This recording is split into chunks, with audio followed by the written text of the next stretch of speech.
ہندوستان گئی تو ہمارے میزبان ہمیں بنگلور لے گئے. بنگلور میں ہم دیکھا، بہت اچھا لگا. پھر کسی نے کہا بھائی یہاں تو میسور بھی قریب ہے تو وہاں بھی چلے تو وہاں تو میں نے کہا بھائی وہاں تو چلیں، مجھے ٹیپو سلطان کا مزار دیکھنا ہے. ہم وہاں پہنچے تو وہ مزار ہی اتنا خوبصورت، سیدھا سادہ، بڑا اچھا. اور وہاں مزار میں سندل کی بڑی گھنی خوشبو. تو میں نے کہا کہ بھائی بڑی زبردست خوشبو ہے یہ تو. انہوں نے کہا بھائی یہ میسور کا جنگل تو سارے ہندوستان میں مشہور ہے، تو یہاں اس کے جنگل ہیں. میں نے ڈرائیور سے پوچھا، میں نے کہا تم مجھے میسور کا جنگل دکھا دو گے؟ اس نے کہا ہاں باجی، گھنٹے سے کم لگے گا آپ کو لے جا. میں چلی گئی. بڑی خوشی سے میں نے دیکھا درخت ایک دوسرے کے ساتھ ملے جلے کھڑے تھے. خوشبو نہیں ہے.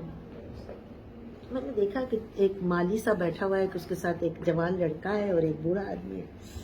میں اس کے پاس گئی. میں نے کہا بھائی ایک بات بتاؤ، یہ سندل کا جنگل ہے اور یہاں خوشبو نہیں ہے. تو وہ ہنسنے لگا. اس نے کہا ماں جی آپ کو یہ بات نہیں کہنا چاہیے. میں نے کہا کیوں؟ یعنی کہ آپ کو نہیں معلوم؟ میں بتاتا ہوں.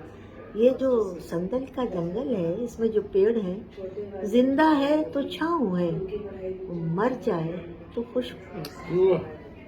ماں کی طرح ہے نا. بالکل ماں کی طرح. یہ واہ ماں واہ. ہے، ہاں یہ درخت نہیں، یہ ماں ہے. زندہ ہے تو زندہ رہے تو چھاؤں چھاؤں ہے، ہے، اور مر جائے تو خوشبو. سبحان اللہ. واہ.